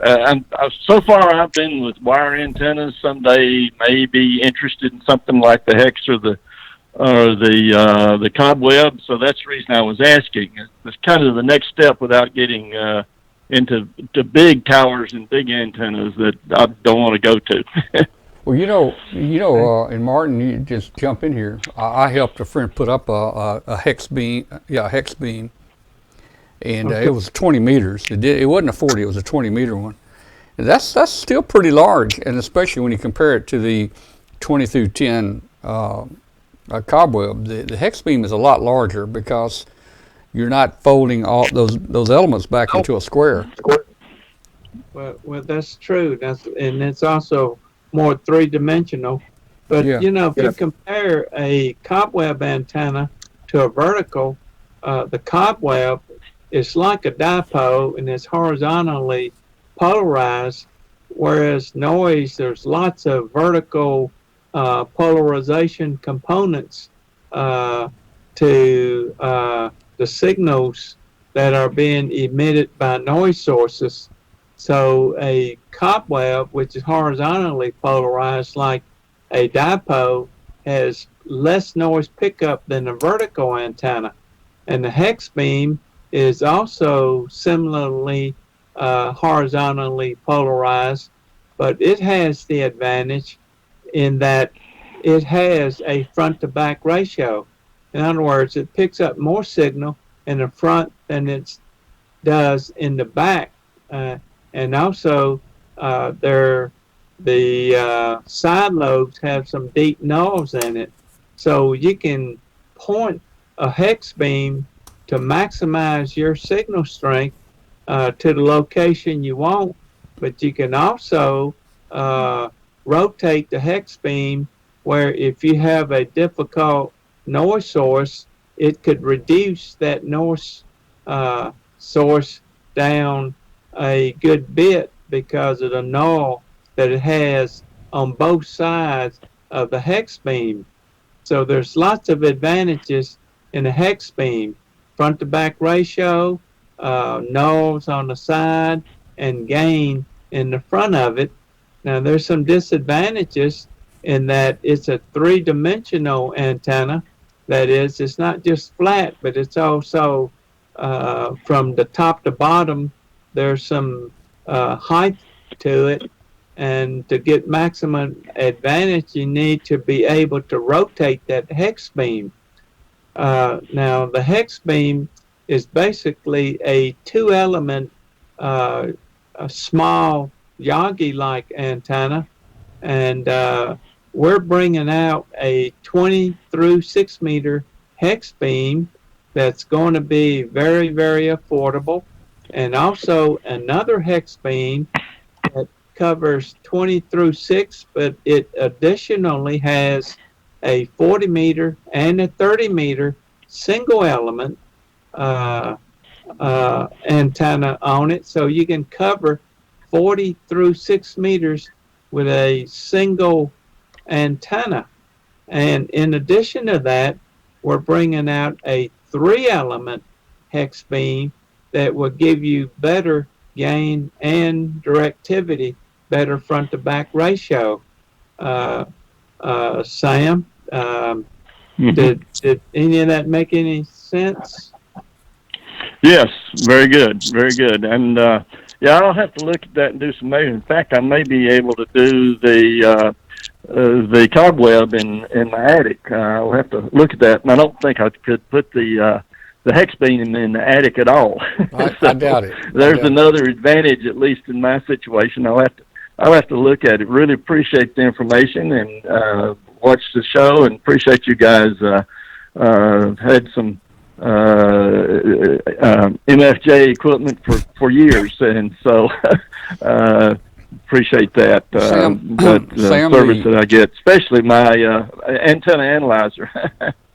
Go ahead. Yeah, hey Sam, the cobweb, the 20 through 10 cobweb, the sides of that square are only 8 foot, so you can see it would fit in a pretty small area like in an attic. If you were wanting to have 40 on that cobweb, I think your sides are going to be about 16 foot each side of the square, if I'm not mistaken. So that would be that might be quite large. You still might get in, I don't know, but anyway, thanks for calling in. And you don't need the vertical space either. That's right. That's right. The cobweb, you don't need it. Don't need it vertical space. That was a Sam KA4APE. Let me make one other comment, Sam. Mm-hmm. Anytime you buy any of our products, when you get it directly from us, because if you get it from a dealer, we don't have any say on what the dealers do. But if you get it directly from us, we have our famous no matter what 30-day guarantee. And what that means is no matter what happens to it, if you don't like it, or if you're driving home and it falls out the back of your pickup truck and somebody runs over it, we're going to give you another one or fix it for you at no cost to you. And also, for 1 full year, we'll fix it. Or wait, let me start all over. The no matter what guarantee lasts for a whole year. Yeah, I was going to say, Martin, you were a little short there, but it is a year. Yeah, it lasts for a whole year. But the 30-day money-back guarantee means that if you don't like it, send it back to us. You can get it and try out a whole bunch of stuff. And you don't like it, send it back. We'll give you money back. But for a whole year, if something happens to it, and doesn't matter what it is, no matter what happens to it, we'll fix it or give you another one. I tell you can't beat that. Right. And while you're on the phone, Martin, thank you for the years of service and support that you've given amateur radio. So very helpful to the products that you brought out to the ham radio operators. Martin has never had a real job. He's just been a ham all his life. Well, he just plays. That's true. Well, Sam, it's people like you that we're here for, and we really, really do appreciate you. Well, we got some new hands here in the county. We got 5 new hands. We just had a tech class, and that's 5 new hands in a county of 11,000. Well, that's great. You can figure that out. That's great. That's pretty incredible. Yeah. Thanks, Sam. Yeah. So we have a ham radio group, and we usually have 12, 14 at our meetings. So we got about 1 per 1,000 participation in the county. That's pretty good. That's pretty good size ham group. It really is. Y'all come down and see us. We'll roll the red carpet out for you. I'll try to see you guys. Planning on going to Ohio. I don't know what we call it. Dayton or Xenia or something. Yeah. Well, you be sure. Radio Roundtable has great benefits package for all of our co-hosts, and we've got Katie on a right now. Yeah. Okay, but she'll be back here soon. All right, Sam, thank you. KA4AP. Thank you. Okay. Thank you, Tom. Thank you very much for calling, Sam. Goodbye. All right. So we had, Thank you, Martin. let's see, how can I do this? There we go. All right, we had a caller come in from area code 171, but I couldn't take the call there while Sam was on. But the phone line is open, 901-286-1116. Give us a call. There, we got a call coming in. Hello, who's on the phone? But the internet's playing funny games with us right now. Oh, is it really? It might be. Who's? Yeah, Who's on the phone? It's Alan in New York, NY2G, November Yankee 2. I am doing fantastic. I try to watch you guys every Tuesday night. And I got a quick question for Martin. I'm losing the stream here for whatever reason, but I'll talk to you on the phone. Yeah. On the hex beam, I have a typical New York City lot, which is 20 feet wide by 100 feet long, and I got to fit a lot of antennas on there. And I'm using your Cushcraft R9, which is fantastic, so I like that product. I'm talking about the hex beam. With the change in the solar sunspot cycle, I'm very interested in 80 meters. Is there a possibility of putting loading coils on that hex beam and adding 80? I'm sorry. We're talking about the Spider. Because it goes down to 40 meters. Is there a way of putting loading coils on that and get it to work on 80 meters by any chance? Well, Well, I appreciate you calling all the way from New York. You can put loading coils on it. Now the problem is that the bandwidth becomes so narrow that you're limited to where you can operate, and but you can expand that bandwidth with an antenna tuner, and what you lose is some efficiency. In other words, the power that you radiate won't be as much because you'll lose some of that power in the matching network. Um, yeah, with 100 feet, if you could just put up uh, a wire that's the length of your lot and feed it with 450 ohm ladder line and use a balanced line antenna tuner on 75 and 80 meters, that's probably would be your best bet in performance and also in cost. Hey, Alan, how deep did you say your lot was? Well, the lot is 100 feet deep, but 100. what we have here is a house probably about 25 feet in from the sidewalk, Yeah. and so that doesn't leave me too much room from the. We have a flat roof, so it doesn't leave me too much room from the flat roof to the back of the property. I probably got about 60 feet. I currently run a we'll call it a random length and half wave end fed antenna, and I got the antenna stretched out to 62 feet, but I was anxious to get the spider up there, and and I understand what Martin's saying. I can't bring twin lead into the house, so what I was thinking was the MFJ weatherproof remote antenna tuner, putting that up on the roof, and then from there feeding whatever I could get lengthwise. So that's my second choice. Well, I think there would be a good choice if you can just get as much wire as you can out there. Now, right now, are you using that 62 feet piece of wire against a ground system, or is that like a dipole type of antenna? Well, it does have a counterpoise on it. The wire goes out after the 1 to 9 and then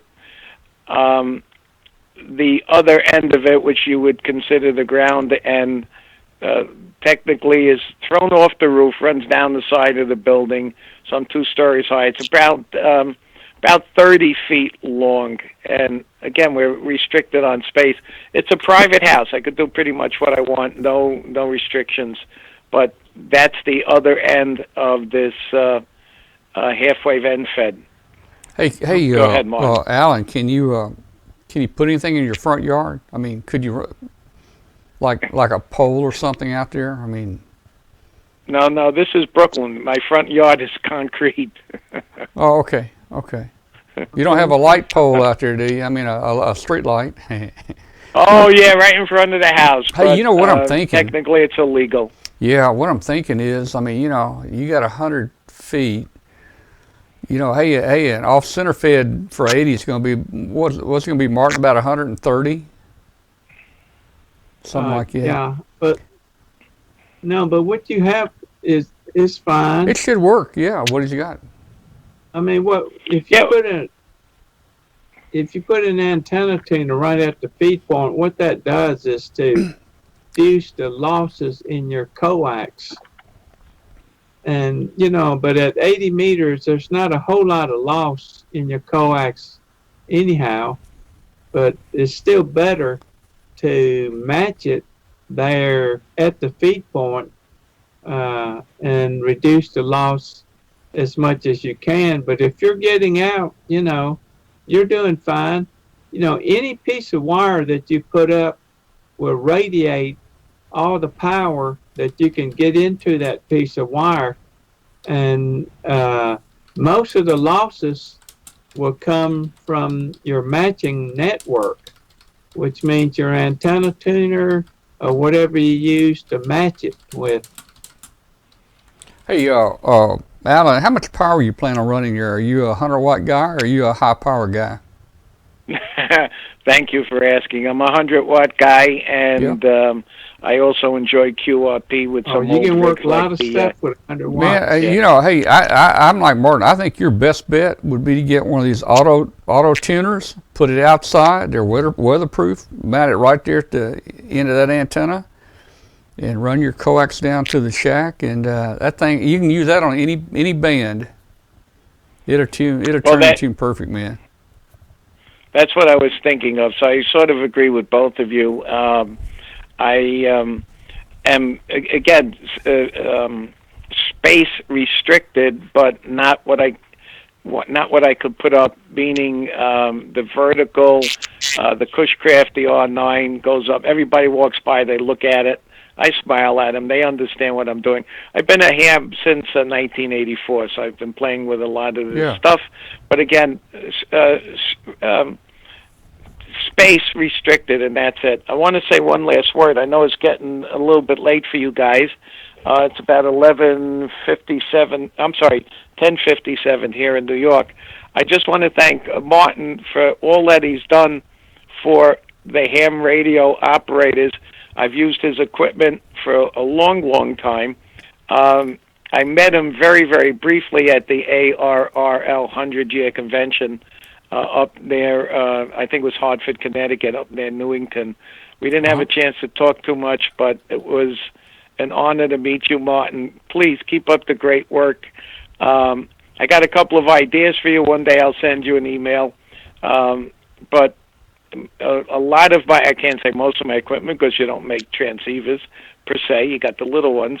But most of my equipment, my antennas, and maybe future cable, because I see you carrying that cable from the Italian manufacturer. Maybe my future cable is going to be purchased from MFJ as well. So, gentlemen, both of you, thank you.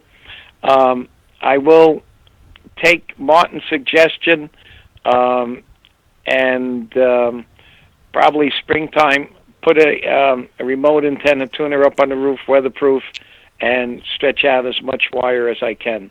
So again, thank you, and 73. 73, Alan. Thanks for watching tonight.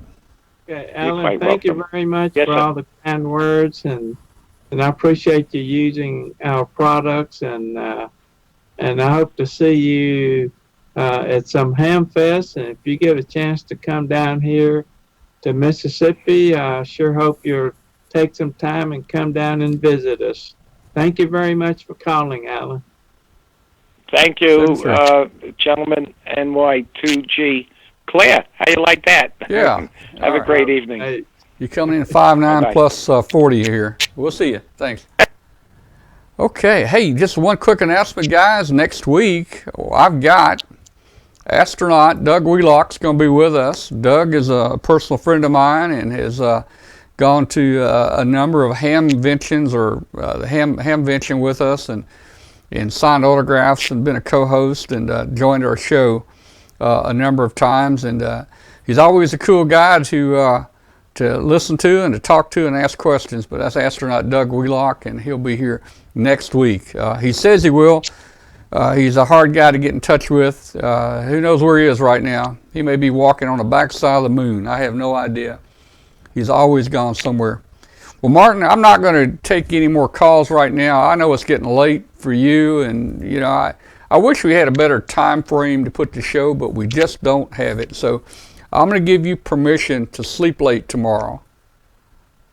Oh, well, if I could sleep late, I would. One last question. Is the firmware update to the digital SWR meter forthcoming? Is there a firmware update or anything? Well, right now that's the most current one. We're going to make an update to the firmware, but also to the hardware to include the new 630 meter band and the 2200 meter band. That'd be cool. Yeah. All right. Well, hey, I see that, and I see that KD9JTM has joined the chat room. That's RC Sessions, who sent me an email saying he just got his license. So KD9JTM, congratulations there. Well, Martin, go home, get some sleep, and we'll see how the show lines up for next week. Maybe we have you back on next week here. Okay. You ever want to be an astronaut? Well, in my really early days, during the Sputnik days in 1957, before people knew what astronauts were. Yeah. All right. Well, Martin, it's always good to have you on here, man. Hope we didn't take too much of your time. We want you back every week with us. I always enjoy visiting with everyone and being on your show, Tom. And hope y'all have a good evening and a good week. All right, and I hope you do too. And come by and see us. Okay. All right, 73, Martin. Go home. I'm going to get me a peanut butter sandwich in a minute. I'm getting hungry. Go home, get you a snack, go to bed, sleep late tomorrow. We'll see you. Okay, we'll see you. Right. Bye. Goodbye. All right. Well, boy, I think we had a full night tonight, didn't we? We covered a lot of things. Let's see. I'm looking in the chat room. Mike is signing out. Yeah, kits and parts. Kits and parts is where I ordered the ferrite cores, and they weren't very expensive. I think they were like $3, $3.49 or something. I don't know if that was for two. It wasn't very much for two. I mean, overall, I spent less than $13, I think, on the coax and the ferrites combined. So they're pretty cheap. So we went 2 hours tonight. I think we had a little internet issue a time or two. I don't know if we had a blip or not. We saw a bunch of people falling out of the chat room, and then we saw everybody come back in. So somebody comment for me, and let's see. Hey, there's Mark, KC8 FQV. I think that's my friend. I think that's Mark P. If I remember, well, may not be. I don't know. Mark, I don't know what your call is. I forget. Oh, let's see. At a club meeting. Mark says he's at a club meeting tonight. Okay. $6 a pair. Okay. $6 a pair for the two FT 140-61s. And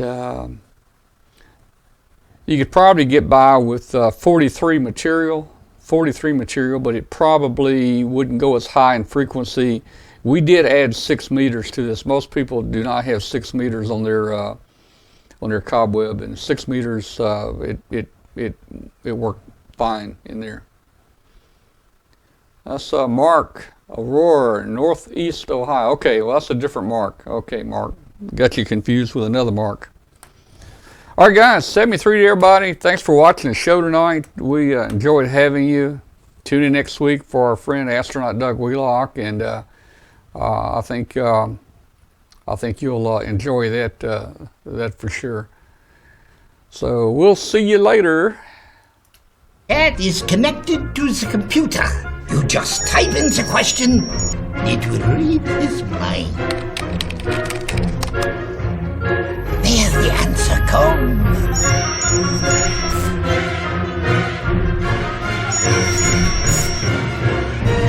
You're the man!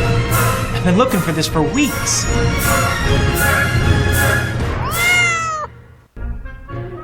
So you're saying I can ask this cat any question? The cat is connected to the computer. You just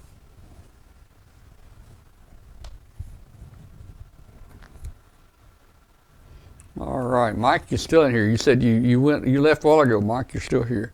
Guys, you better get ready. Winter is coming. Winter's coming, and boy, look at this right here. It's cold outside.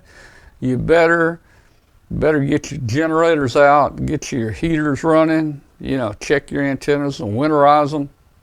Get ready for winter.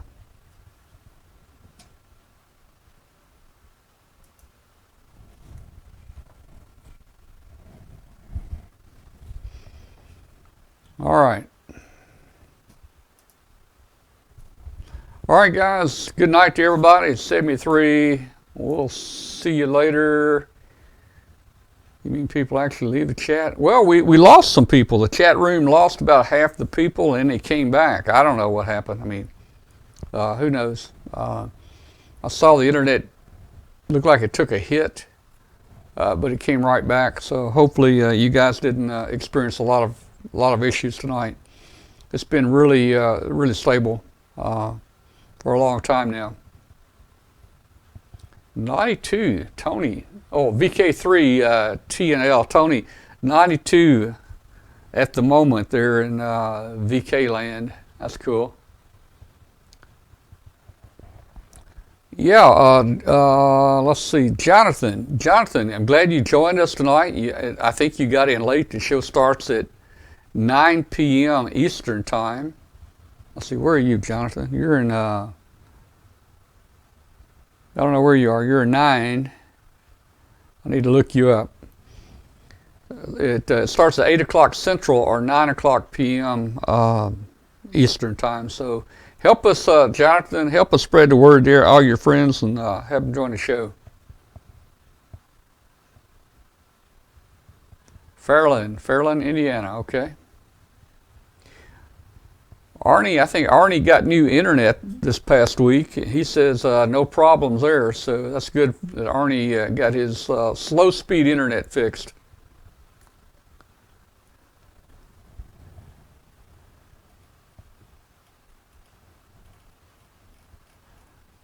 I think Katie Allen will be back with us in the next week or two.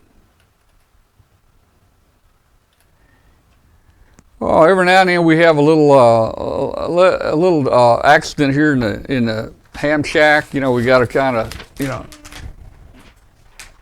take care of that, and hopefully it doesn't burn the place down.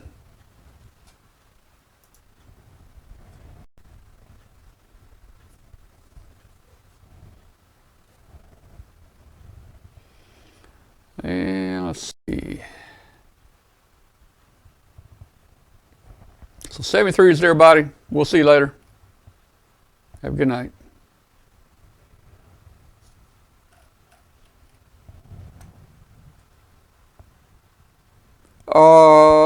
Jackson, Mississippi. When is that, Arnie? When is the Jackson Ham Fest? Is it in December?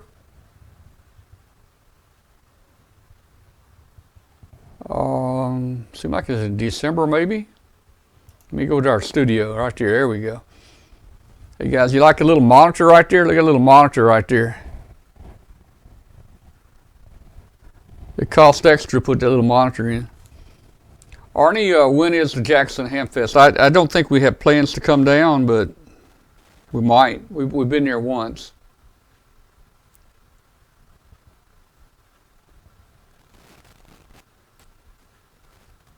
"71 degrees in India." Wow. Let's see what temperature is here. It's that's not too bad. It's 44. Temperature is 44 here right now.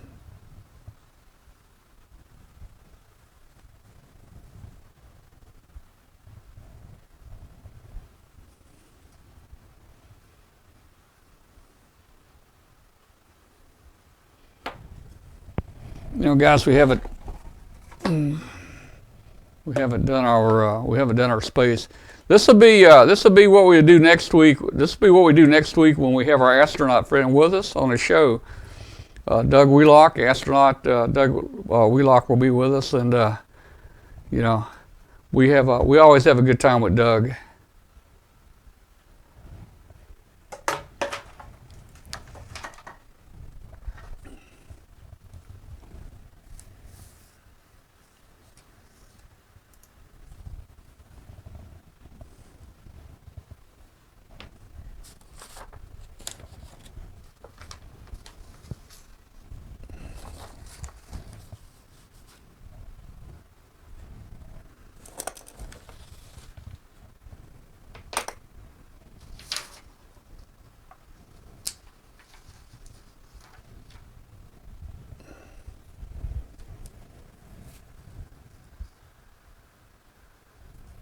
Let's see what it is.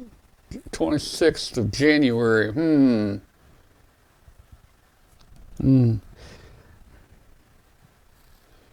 Yeah, Don, we've got $2 million studio. You know, this is our Studio A right here. We can move ourselves to Studio B. Here's our New York studio, Studio B in New York. We're on the, I don't know what floor we're on. Probably like the 50th floor here. Well, Arnie, we went down before and they just gave us a spot to webcast, and we did a webcast, I think 2 years ago, of the Jackson, Mississippi Hemp Fest. We also gave away prizes too, you know. I'm sure if we went down here again, they would set us up.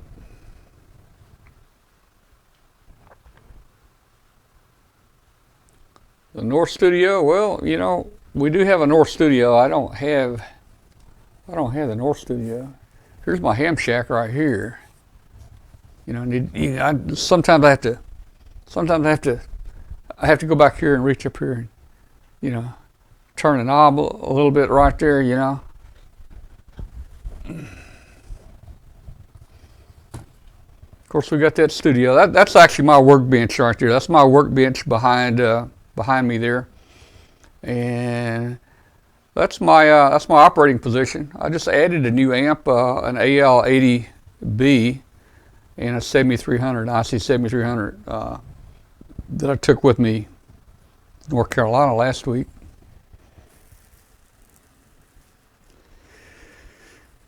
All right, I'm getting sleepy. It's about time for the test pattern.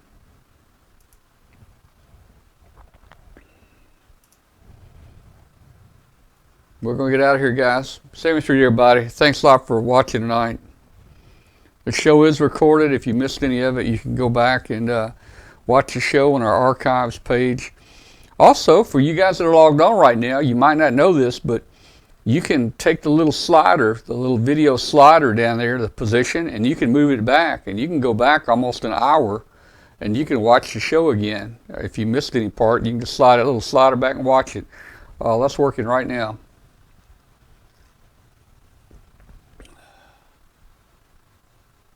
And if you watch the show after it's recorded, we have closed caption. You can get